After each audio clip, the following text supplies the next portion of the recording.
Dear students, आप सभी का स्वागत है एजुकेशन में क्वालिटी देने वाले इंडिया के नंबर 1 प्लेटफॉर्म फोमा एजुकेशनल हब पर, जहां सिर्फ पढ़ाते ही नहीं है, सिखाते भी।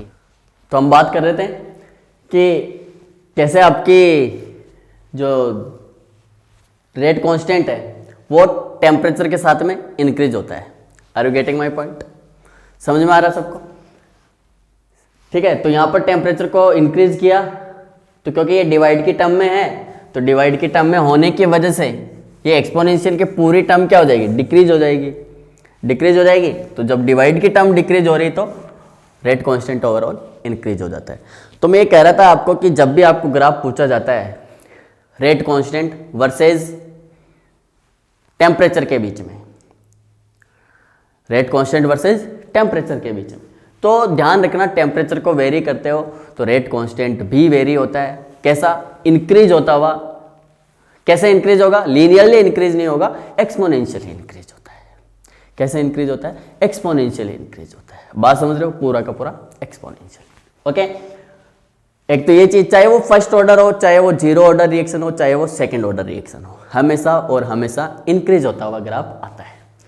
और इस ग्राफ के बारे में हमने बात कर ही ली थी कि किस तरीके से आपका एनर्जी और रिएक्शन कोऑर्डिनेट वेरी करता है, टेम्परेचर बढ़ाने पर इंक्रीज होता है। अब एक और चीज़ देखो, यहाँ पर आरएनएस इक्वेशन की, हमने आरएनएस इक्वेशन शुरू किया है तो इसको आगे बढ़ाते हैं। तो आरएनएस इक्वेशन आपका क्या कह रहा था? k equals to nothing but a into e to the power minus E upon R T, यही चल रही थी। तो अपनी इक्वेशन क्या थी? k equal to nothing but a into e to the power minus E upon R T. कौन कौन सी टर्म बात कर चुके हैं। अब दोनों तरफ मैं ln लेना चाह रहा हूं। क्या लेना चाह रहा हूं? ln। तो ln k is nothing but, इधर क्या हो जाएगा? ln a into e to the power minus E upon R T.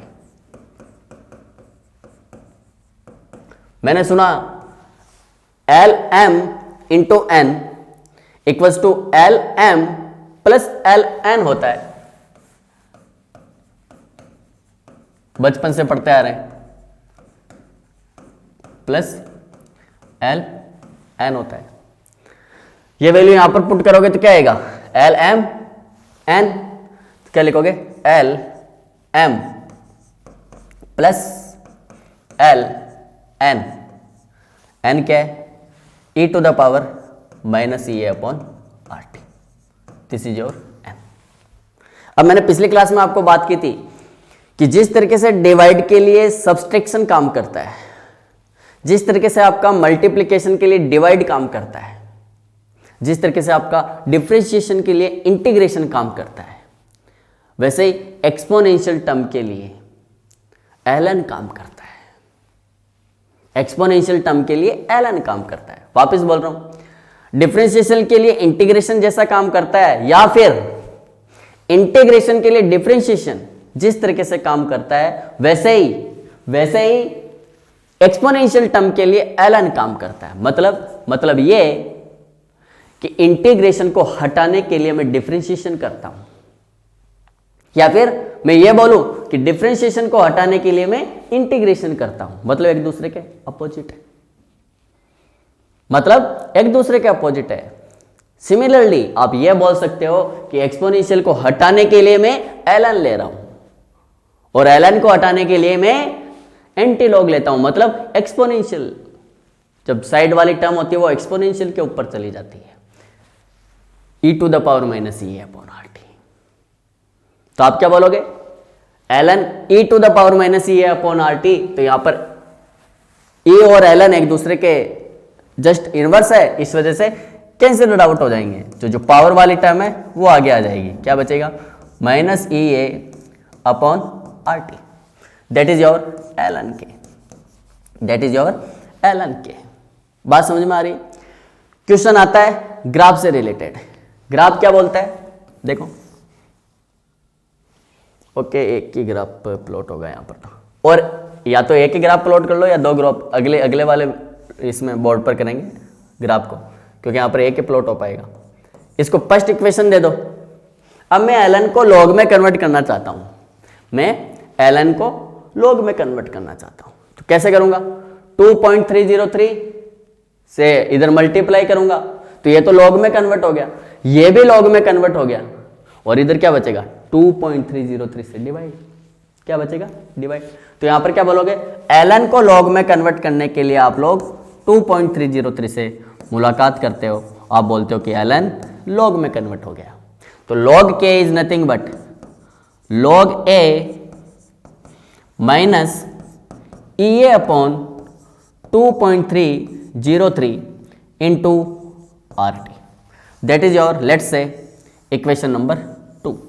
मैंने इक्वेशन नंबर 2 इसलिए कन्वर्ट करवाया मैंने ln को log में, क्योंकि एग्जाम में ग्राफ ln वर्सेस मतलब ln के वर्सेस t का भी दिया हुआ हो सकता है, मतलब ln के वर्सेज 1 अपॉन टी का, या फिर log के वर्सेज 1 अपॉन टी का।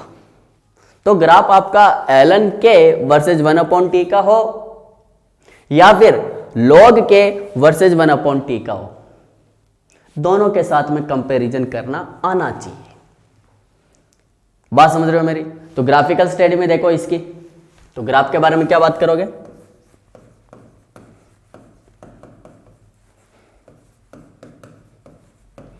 इसी की आरएनएस इक्वेशन की क्या बोलोगे?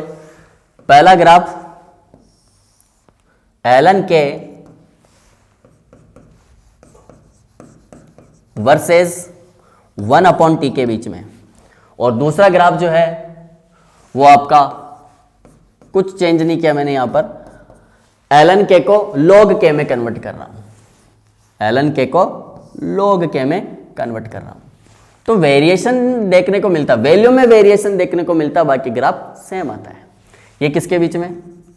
log के वर्सेज 1 अपॉन टी के बीच में, वर्सेज 1 अपॉन टी के बीच में। बात समझ रहे हो? तो यहां पर जो इक्वेशन पढ़ी थी वो क्या पढ़ी थी? ln के is nothing but ln a minus EA upon RT, और यहां पर जो इक्वेशन पढ़ी थी इसके लिए क्या पढ़ी थी? log के is nothing but log of a minus EA upon RT, तो था ही, क्या जाएगा? 2.303 इंटू RT। दोनों में टेम्परेचर को चेंज करोगे, के में चेंज आएगा। तो मैंने कहा कि 1 अपॉन टी है, तो ये ऐसा नहीं लग रहा कि y एक्सिस पर ln के, कि y एक्सिस पर ln के, ओके, और x एक्सिस पर आपका क्या है? t, 1 upon T, x axis पर 1 अपॉन टी है। तो y equals to mx negative slope के साथ में c, तो y equals to c minus mx का ग्राफ है। सिमिलरली यहां पर भी y equals to nothing but ये x एक्सिस पर 1 अपॉन टी, तो क्या बोलोगे? x बची हुई टर्म m, नेगेटिव स्लोप है तो c माइनस एम एक्स, और इधर भी y equals to c minus M X. बात क्या है ओवरऑल कंक्लूजन में? ln के वर्सेज 1 अपॉन टी का ग्राफ बनाना है। ln के को y एक्सिस पर और 1 अपॉन टी को x एक्सिस पर लिया हुआ है, तो ग्राफ कैसा आएगा? y equals to M X plus C का ग्राफ आएगा विद नेगेटिव स्लोप, मतलब m का मैग्नीट्यूड तो से ठीक है, लेकिन m की जो वैल्यू है वो नेगेटिव में है, तो c माइनस एम एक्स बोल दो या एम एक्स प्लस सी बोल दो, लेकिन विद नेगेटिव स्लोप। तो एम एक्स प्लस सी होता है तो पॉजिटिव स्लोप होता है, तो इंक्रीज करता हुआ आता है। अब क्योंकि एम एक्स सी माइनस एम एक्स है यानी नेगेटिव स्लोप है, तो नेगेटिव स्लोप में ग्राफ डिक्रीज करता हुआ आएगा, ग्राफ डिक्रीज करता हुआ आएगा। बात समझ रहे हो? With zero origin, sorry with zero या फिर ओरिजिन, यानी ओरिजिन से स्टार्ट होगा या नहीं होगा, तो इसके लिए आपका इंटरसेप्ट दे रखा है, सी की वैल्यू दे रखी है, तो ये तो पता है कि भाई इंटरसेप्ट से स्टार्ट, सॉरी ओरिजिन से स्टार्ट नहीं होना है इसको, ये स्टार्ट होगा with having some intercept value, और उस इंटरसेप्ट की वैल्यू क्या है? सी, और इक्वेशन के अकॉर्डिंग उस सी की वैल्यू क्या है? ln a, क्या है? ln a। बात समझ रहे हो मेरी? तो ln के वर्सेज 1/t का जब आप ग्राफ प्लॉट करते हो तो ये नेगेटिव स्लोप के साथ में एक स्ट्रेट लाइन शो करता है इस तरीके से। अब यहां से तो प्लॉट करोगे नहीं, क्यों? क्योंकि ओरिजिन से स्टार्ट नहीं है, with having some intercept, positive intercept value, इस वजह से ये यहां से स्टार्ट होता है। तो क्या बोलोगे? ग्राफ नेगेटिव स्लोप के साथ में इस तरीके से। और इसका स्लोप किसको रिप्रेजेंट करता है? जो स्लोप है, स्लोप क्या है? 1/t के अलावा जो भी टर्म है वो स्लोप है। क्या है? EA/r। क्योंकि नेगेटिव स्लोप ग्राफ से ही पता चल रहा है तो मैं नेगेटिव साइन लिख नहीं रहा हूं। EA/r, that is the slope. Slope में वो स्लोप नहीं दे करके थीटा दे दे तो tan theta is the slope. बात समझ रहे हो मेरी? खुद बोलेगा ग्राफ में कि नेगेटिव स्लोप कंटेंट करते हुए चल रहा हूं, समझदारी रखना। तो ग्राफ क्वेश्चन में देख करके पता लगना चाहिए कि नेगेटिव स्लोप किस में, यानी डिक्रीज होता हुआ किस में है, उसके साथ में ग्राफ आएगा। सर आपने अभी तो बोला कि के टी के साथ में बढ़ता है, लेकिन मैंने ग्राफ कैसा किया है? 1/t के बीच का ग्राफ है, ना कि टी का। तो डिक्रीज होता हुआ आएगा, यहां पर भी डिक्रीज होता हुआ आएगा, यहां पर भी डिक्रीज होता हुआ आएगा।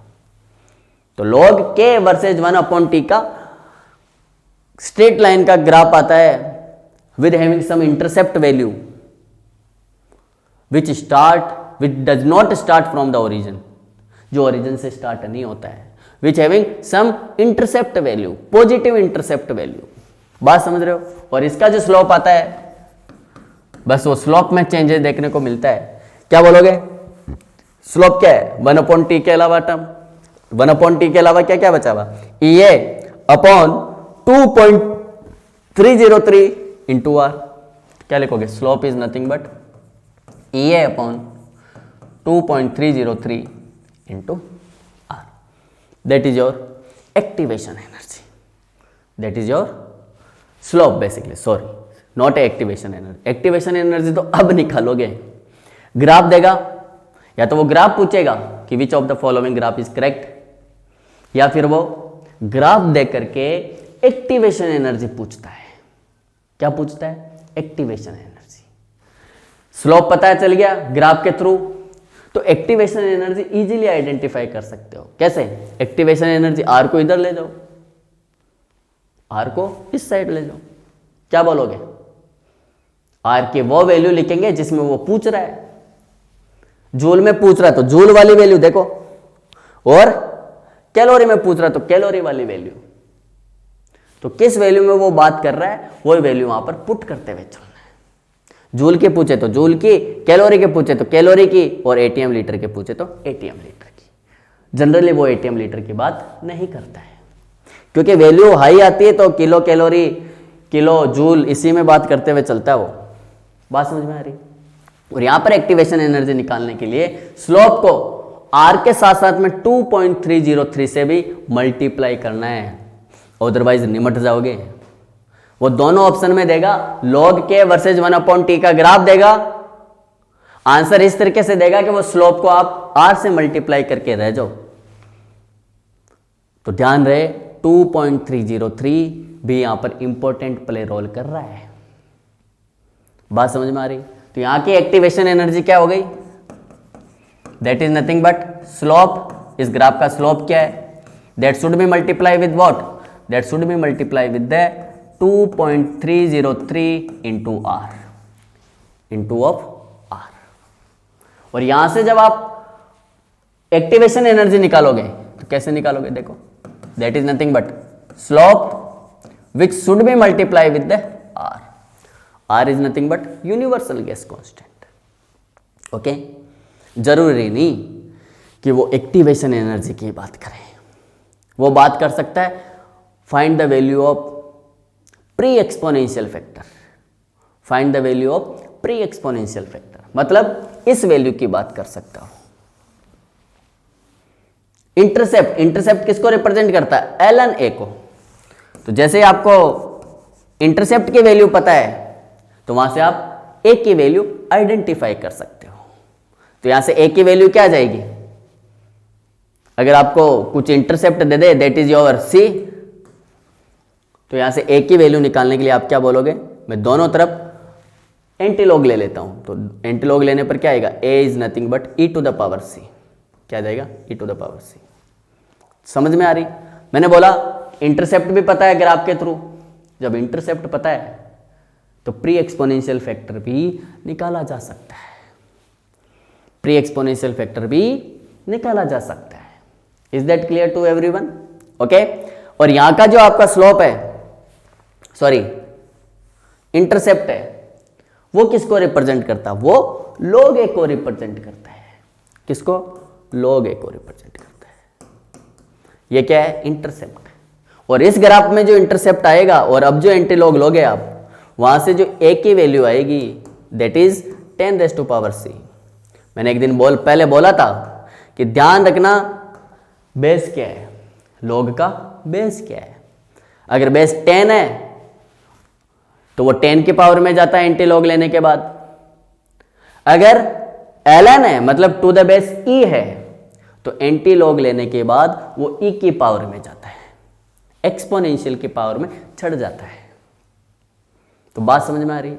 तो यहां पर हमने बात की थी किसकी, कि कोई भी रेट ऑफ रिएक्शन है, वो रेट ऑफ रिएक्शन टेम्परेचर पर कैसे डिपेंड करती है, टेम्परेचर पर कैसे डिपेंड करती, कैसे वेरिएशन देखने को मिलता है, अपन ने बात की थी। ओके। तो यहां पर हमने डिफरेंट काइंड के ग्राफ पढ़े थे। दो और ग्राफ देख लो, पूछा जाता है एग्जाम में, different kind of the graph. जब भी आप कंपटीशन दोगे ये क्वेश्चन आने पक्के हैं। तो देखो यहां पर ग्राफ, अभी ग्राफिकल स्टडी वैसे चल रही थी पिछले वाले में, यस, तो आपको बार बार ग्राफ लिखने की जरूरत नहीं है। अब आप बात करते हैं, दो रिएक्शन आप पढ़ते हो बचपन से, exothermic reaction, endothermic reaction. Exothermic reaction वो रिएक्शन होती है जिसमें रिएक्शन के बाद में एनर्जी रिलीज होती है, या फिर during the reaction energy will be released. Endothermic reaction वो रिएक्शन होती है जिसमें एनर्जी को प्रोसीड रिएक्शन को प्रोसीड करवाने के लिए एनर्जी की रिक्वायरमेंट होती है, इंडोथर्मिक रिएक्शन।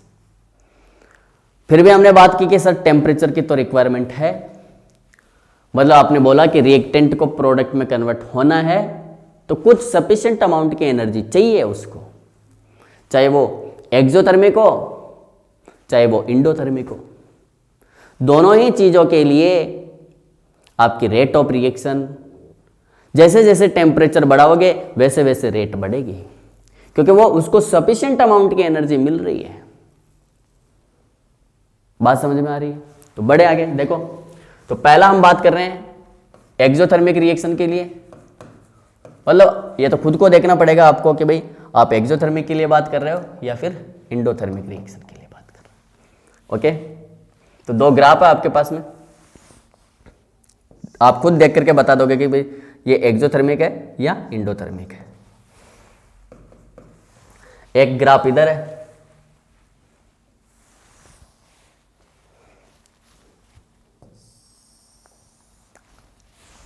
ये वाई एक्सिस, ये एक्स एक्सिस। वाई एक्सिस पर आप क्या लेते हो, एनर्जी। एक्स एक्सिस पर क्या ले रहे हो, रिएक्शन कोऑर्डिनेट। क्या ले रहे हो, रिएक्शन कोऑर्डिनेट। ठीक है, बात समझ में आ रही है? रिएक्शन कोऑर्डिनेट मींस रिएक्टेंट से प्रोडक्ट में कन्वर्ट होगा तो कितने सारे एक्टिवेटेड कॉम्प्लेक्स बन रहे हैं, लाइक दैट। तो सबसे पहले मैं यहां पर क्या है, एनर्जी, ऑब्वियसली क्या है, एनर्जी। वाई एक्सिस पर एनर्जी और एक्स एक्सिस पर रिएक्शन कोऑर्डिनेट। करें प्लॉट, शुरू करें। तो रिएक्टेंट से प्रोडक्ट जा रहे हो, मैंने इस बार प्रोडक्ट की एनर्जी नीचे लिखी है, तो एक मिनिमम अमाउंट की एनर्जी इसको चाहिए, that is your reactant, that is your product. यहां पर मैंने बोला कि रिएक्टेंट की एनर्जी हाई है प्रोडक्ट के अमाउंट से, तो रिएक्टेंट को प्रोडक्ट में कन्वर्ट होने के लिए भी मिनिमम अमाउंट की एनर्जी चाहिए, उसके बाद वो प्रोडक्ट में कन्वर्ट हो जाएगा, उसके बाद वो प्रोडक्ट में कन्वर्ट हो जाएगा। बात समझ में आ रही है? ये क्या है, प्रोडक्ट, ये क्या है, रिएक्टेंट। ओके, अब ध्यान से देखो, यहां पर मेरे रिएक्टेंट की एनर्जी ज्यादा है, प्रोडक्ट की एनर्जी कम है, मतलब ओवरऑल रिएक्शन में आप क्या बोलोगे, प्रोडक्ट की एनर्जी कम, मतलब एनर्जी रिलीज हुई है इसी वजह से प्रोडक्ट की एनर्जी कम हो गई।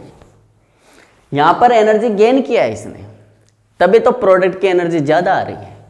तो आप क्या बोलोगे, this graph is for the exothermic reaction, exothermic reaction, and that another graph is for endothermic reaction। किसके लिए ये, एंडोथर्मिक रिएक्शन के लिए। बात समझ में आ रही है। और यहां पर जो ये आया पीक आया है, ये पीक किसको रिप्रेजेंट करता है, एक्टिवेटेड कॉम्प्लेक्स को। किसको रिप्रेजेंट करता है, एक्टिवेटेड कॉम्प्लेक्स को। व्हाट हैपन,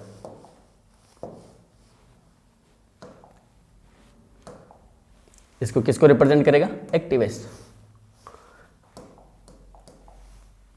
तो देखो यहां पर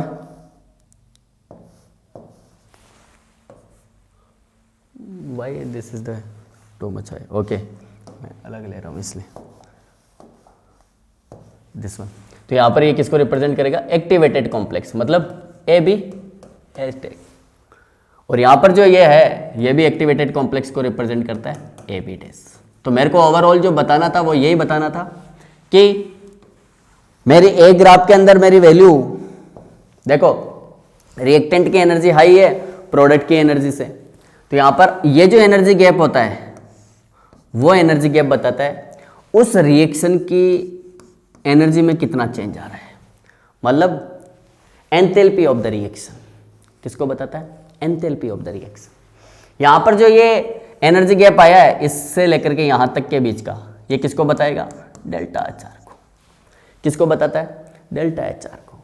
और हमको पता है कि एंथैल्पी में चेंज किसी भी रिएक्शन में कैसे निकालते हैं, enthalpy of the product minus change in enthalpy of the product minus change in the enthalpy of the reactant.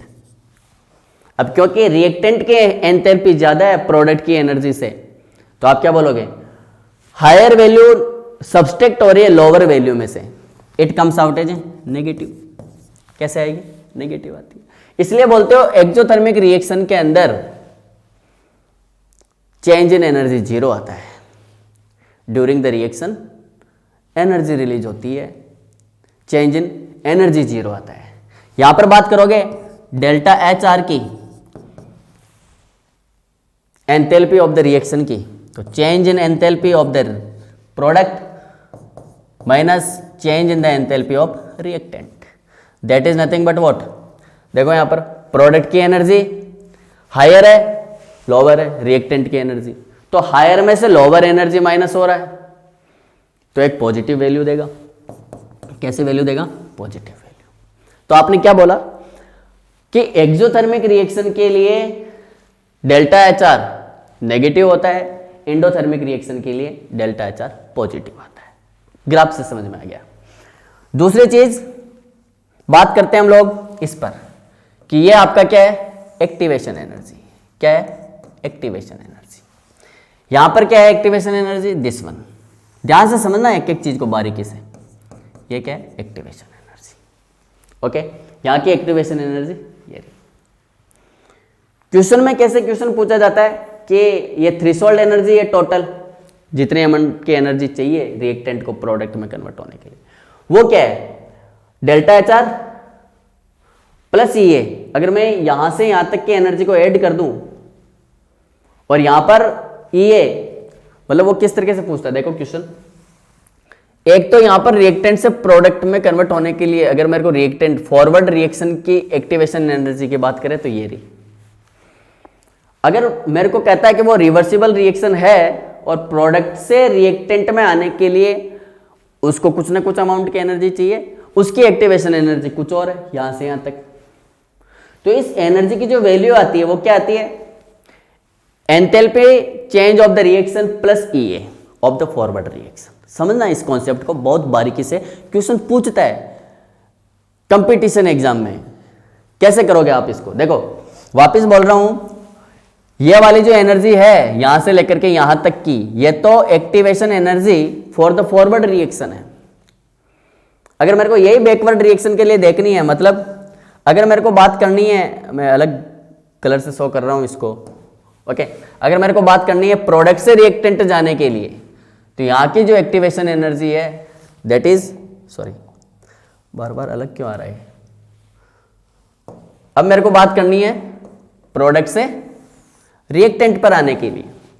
तो प्रोडक्ट से रिएक्टेंट में आने के लिए जो एक्टिवेशन एनर्जी चाहिए, लेट से activation energy dash E A dash, और यहां की एक्टिवेशन एनर्जी ई है।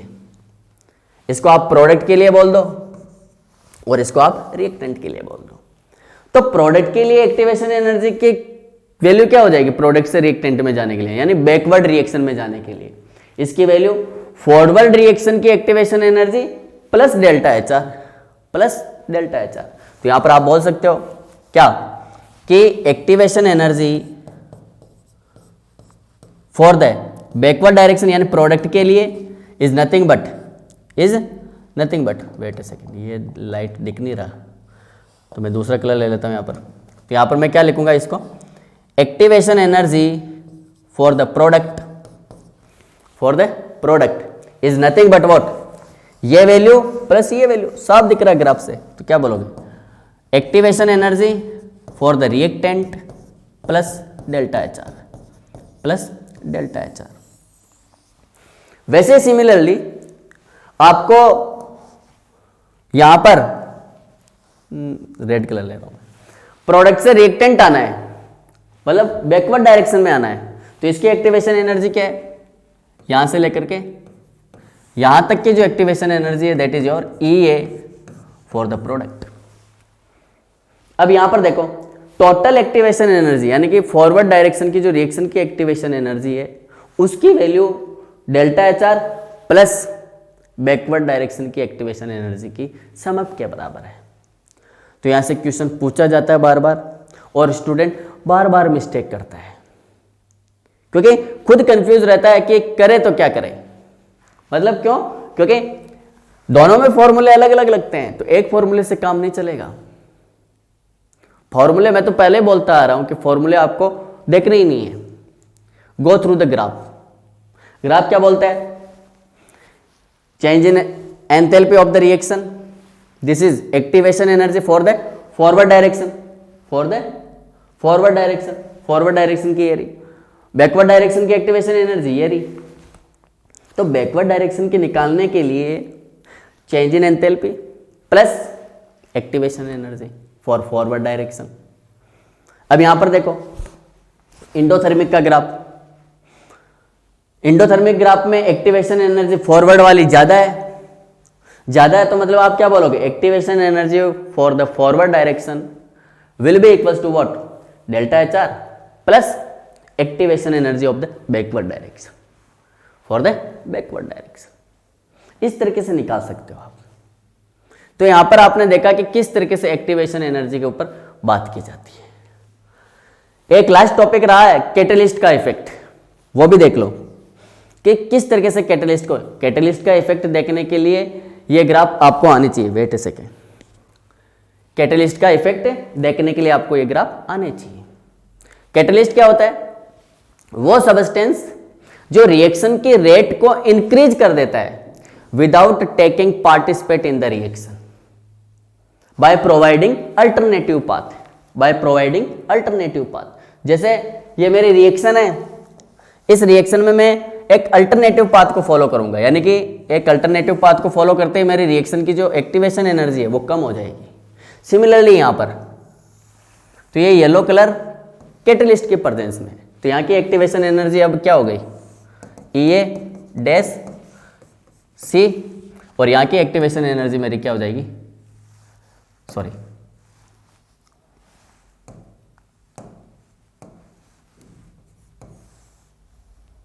ई A dash C, in presence of catalyst. तो इस तरीके से आप क्या बोलोगे, by providing the alternative path catalyst that decrease the activation energy. जैसे एक्टिवेशन एनर्जी कम हो गई तो रिएक्शन की रेट बढ़ जाएगी। तो आपने यहां पर तीनों फैक्टर, कैटलिस्ट का, कंसंट्रेशन का और टेम्परेचर का, तीनों फैक्टर देखे हैं।